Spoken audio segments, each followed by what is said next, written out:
स्वागत है आप सभी का एक बार फिर से। आज की हम इस कक्षा में पता लगाते हैं कि हमने जो अब तक अकारांत, आकारांत और इकारांत जो शब्द रूप पढ़े हैं, उसके अलावा 5 जो लकार पढ़े हैं, उन लकारों का प्रयोग सही ढंग से करना सीखे हैं या नहीं सीखे हैं। सबसे पहला वाक्य है शेर जंगल में रहता है। इस वाक्य में करता है शेर, जंगल में, जंगल उसके रहने का आधार है, इसलिए अधिकरण कारक है और रहना यहाँ पर क्रिया है।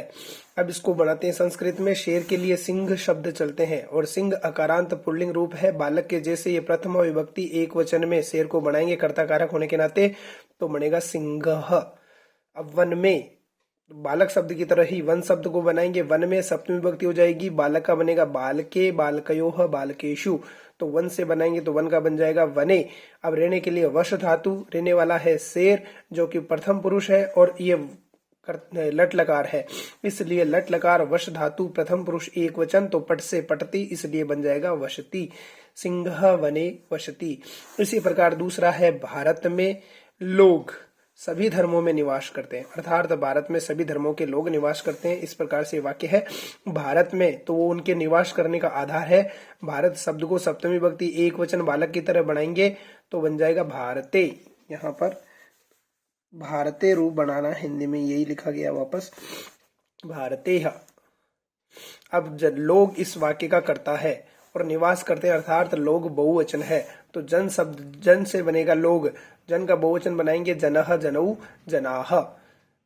सभी धर्मों में यहाँ पर बनानी है सप्तमी विभक्ति और धर्म का विशेषण शब्द है सभी, तो विशेषण और विशेष्य सदैव एक ही विभक्ति और वचन में होते हैं। सर्व शब्द का सप्तमी विभक्ति बहुवचन बनाएंगे तो सर्वेषु, धर्म शब्द का सप्तमी विभक्ति बहुवचन बनाएंगे तो धर्मेषु, सर्वेषु, धर्मेषु। और निवास करने के लिए वस धातु ही है, लेकिन नि उपसर्ग उसके आगे लग जाएगा। निवसति, निवसतः, निवसन्ति, कुछ इस प्रकार से निवास करते हैं, अर्थात वर्तमान का लट लकार। तो निवास करने वाले हैं जनाः, अर्थात लोग, जो कि प्रथम पुरुष एक वचन है, इसलिए बन जाएगा निवसति, निवसतः, निवसन्ति। तो भारते जनाः सर्वेषु धर्मेषु निवसन्ति। इसके बाद अगला वाक्य है सभी धर्मों के लोगों को सत्य का पालन करना चाहिए, अर्थात सभी धर्मों के, तो सभी धर्मों के यहाँ पर हमें षष्ठी विभक्ति बहुवचन बनाना पड़ेगा। सर्व शब्द का षष्ठी विभक्ति बनेगा सर्वेषाम, धर्म शब्द का राम की तरह ही रामाणाम, अर्थात धर्माणाम, षष्ठी विभक्ति बहुवचन। और लोगों को, जो कि इस वाक्य का कर्ता है, विधिलिंग लकार में कर्म कारक में जो रूप बना होता है वो उसका, या कर्म कारक के उसे सत्य का पालन करना, उसको सत्य का पालन करना चाहिए। ये इस वाक्य का कर्म कारक भी है, कर्ता कारक भी है, इसलिए इसमें अगर हम जनाः प्रथमा विभक्ति करते हैं तो वो भी सही है। जनान अर्थात जनाः। सत्य का षष्ठी विभक्ति में रूप बनाना है सत्य शब्द को, राम का बनता है रामस्यः, तो सत्य का बन जाएगा सत्यस्य। पालन शब्द नपुंसक लिंग में बनेगा तो पालनम, और करना चाहिए के योग में विधि लिंग लकार, क्री धातु विधिलिंग लकार के रूप बनाएंगे तो कुरियात, कुरियाताम, कुरियु। और पालन करने वाले लोग हैं तो ये प्रथमा विभक्ति बहुवचन में, वो प्रथम पुरुष बहुवचन में बन जाएगा तो सर्वेषाम धर्माणाम जनान सत्यस्य पालनम कुर्युः। इसके बाद में बालिकाएं विद्यालय गई, तो यहाँ कुछ जटिलता है नहीं, क्योंकि ये भूतकाल में वाक्य बनेगा। बालिका इस वाक्य का कर्ता है, विद्यालय इस वाक्य का कर्म है, तो बालिका। अब जाने वाली बहुत सारी बालिकाएं हैं, बहुवचन में बनेगा बालिकाः। विद्यालय द्वितीय विभक्ति में बनाएंगे तो विद्यालयम, और गम धातु लंग लकार में ये रूप बनेगा अगच्छत, अगच्छताम, अगच्छन, क्योंकि बालिका प्रथम पुरुष एक वचन है। इसी प्रकार महिलाएं वस्त्रों को धो रही है, महिला प्रथम विभक्ति तो सा तेता, बालिका बालिके, बालिकाः, महिलाः। वस्त्रों को धो रही है, बहुत सारे वस्त्र है, वस्त्र शब्द पुस्तक की तरह चलेंगे, पुस्तकम, पुस्तके, पुस्तकानि, तो बन जाएगा वस्त्राणि। और धोने के लिए प्रक्षालयति, प्रक्षालयतः, प्रक्षालयन्ति, इस प्रकार से रूप चलेंगे। तो धोने वाली महिला प्रथम पुरुष बहुवचन है, इसलिए आ जाएगा प्रक्षालयन्ति, महिलाः वस्त्राणि प्रक्षालयन्ति। इसी प्रकार छात्र हिंदी का पाठ पढ़ेंगे, तो छात्र बहुवचन बनाना है क्योंकि पढ़ने वाले बहुत सारे हैं, छात्राः। अब हिंदी का यहाँ पर विभक्ति होगी षष्ठी, हिंदी मति की तरह ही बनेगा मत्याः, हिंदी से बन जाएगा हिंद्याः।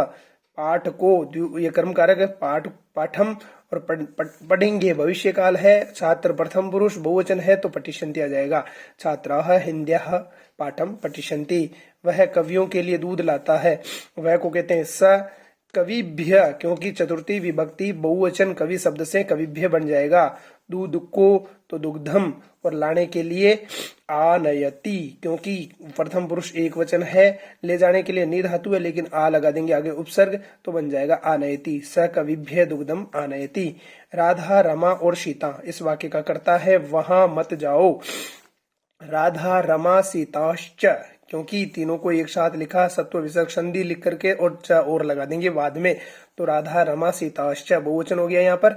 और वहां को कहते हैं तत्र, मत को कहते हैं माँ, और जाने के लिए गम धातु जाओ, यहाँ पर आदेश है, लोट लकार है, यहाँ पर करता है बहुवचन, क्योंकि तीन है तो वो बहुवचन में आ जाएंगे। गच्छतु, गच्छताम, गच्छन्तु, वहां मत जाओ। वह गुरु के आदेश का पालन करे। वह को कहेंगे स। गुरु शब्द षष्ठी विभक्ति अभी हमने पढ़ी नहीं है, उसका बनेगा गुरो, आदेश।